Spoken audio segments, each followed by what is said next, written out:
वंदे देव उमापतिं सुरासुरगुरुं वंदे जगत्कारणं वंदे पन्नगभूषणं मृगधरं वंदे पशूनां पतिं वंदे सूर्यशशाङ्कवह्निनयनं वंदे मुकुन्दप्रियं वंदे भक्तजनाश्रयं च वरदं वंदे शिवं शंकरं। नमस्कार, उदय इंडिया डिजिटल में आपका स्वागत है। मैं हूँ उपाली अपराजिता। भगवान शिव के लिए सृष्टि में सभी समान है। वो देवताओं और असुरों सभी पर समान रूप से कृपा करते हैं।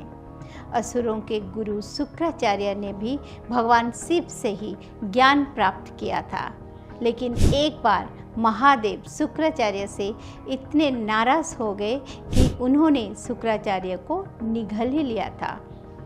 आइए आपको बताते हैं ये कथा। शुक्राचार्य महर्षि भृगु के पुत्र थे तथा बृहस्पति महर्षि अंगिरस के बेटे थे।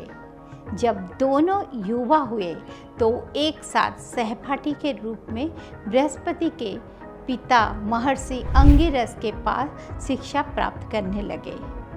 थोड़ा समय बीतने पर शुक्राचार्य को लगा कि महर्षि अंगिरस अपने पुत्र बृहस्पति पर अधिक कृपालु है। इसी कारण उन्होंने महर्षि अंगिरस का आश्रम छोड़ दिया और महर्षि गौतम को अपना गुरु बनाया। गौतम ऋषि ने शुक्राचार्य को बताया कि इस संसार की समस्त विद्या और उससे भी श्रेष्ठ मृत्यु संजीवनी का ज्ञान तुम्हें केवल महादेव से प्राप्त हो सकता है। अपने गुरु से ये उपदेश पाने के बाद उनकी आज्ञा से शुक्राचार्य गौतमी नदी के निकट महादेव की तपस्या करने लगे। उनकी कठिन तपस्या से प्रसन्न होकर महादेव ने उन्हें मृत संजीवनी विद्या का ज्ञान दिया और साथ ही ये भी चेतावनी दी कि वे इस विद्या का दुरुपयोग न करें। उधर महर्षि अंगिरस के आश्रम में अपनी शिक्षा पूरी के बाद महर्षि बृहस्पति को इंद्र ने देवताओं के गुरु के पद पर नियुक्त किया। देवों और दानवों में प्रतिद्वंदिता तो चिरकाल से ही थी।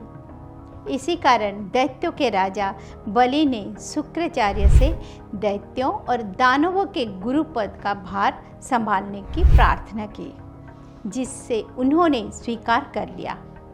देवों और दैत्यों के युद्ध में देवता हमेशा अपनी बुद्धि, बल और छल के कारण युद्ध जीत जाते हैं।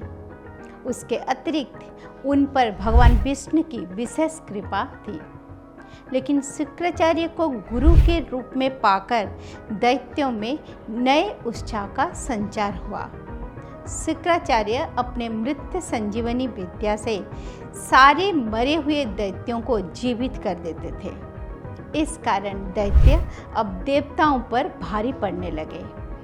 इसके अतिरिक्त शुक्राचार्य ने अपने ज्ञान और छल से धन के देवता कुबेर की भी पूरी संपत्ति भी अपने अधिकार में ले ली, जिन्हें स्वयं भगवान शिव ने संसार के समस्त धन कोष का स्वामी लोकपाल बनाया था। असुरों का वर्चस्व बढ़ने की वजह से संसार में अधर्म और अनाचार बढ़ने लगा।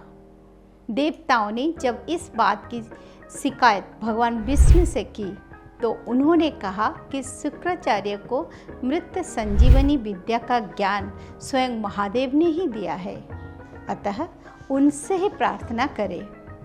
देवराज इंद्र के नेतृत्व में सभी देवता महादेव के पास पहुँचे और अपनी व्यथा कही। शुक्राचार्य को मृत संजीवनी विद्या का ऐसा दुरुपयोग करते देखकर महादेव बड़े क्रोधित हुए। उनके क्रोध का पता जब शुक्राचार्य को चला तो वे भयभीत हो घनी झाड़ियों में छुप गए, पर महादेव से भला क्या छुप सकता था।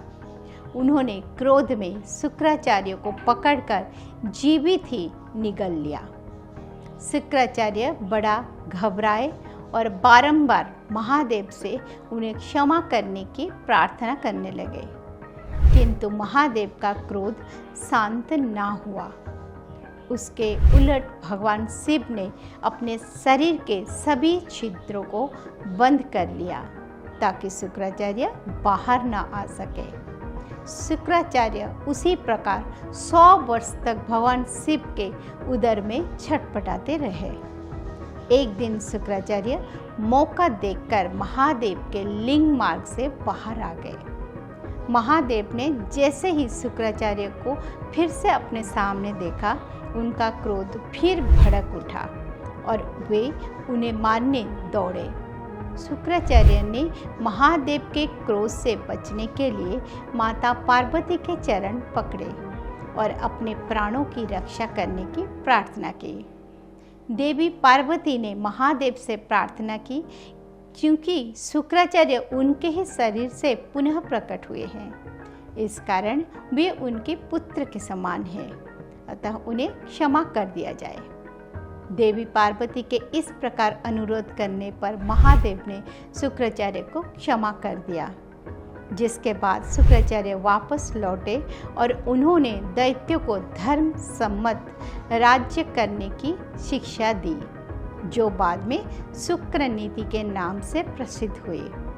असुरों को धर्म मार्ग पर चलते हुए देखकर भगवान शिव की शुक्राचार्य से नाराजगी खत्म हो गई और उन्होंने समस्त सूरों असुरों पर अपना आशीर्वाद प्रदान किया।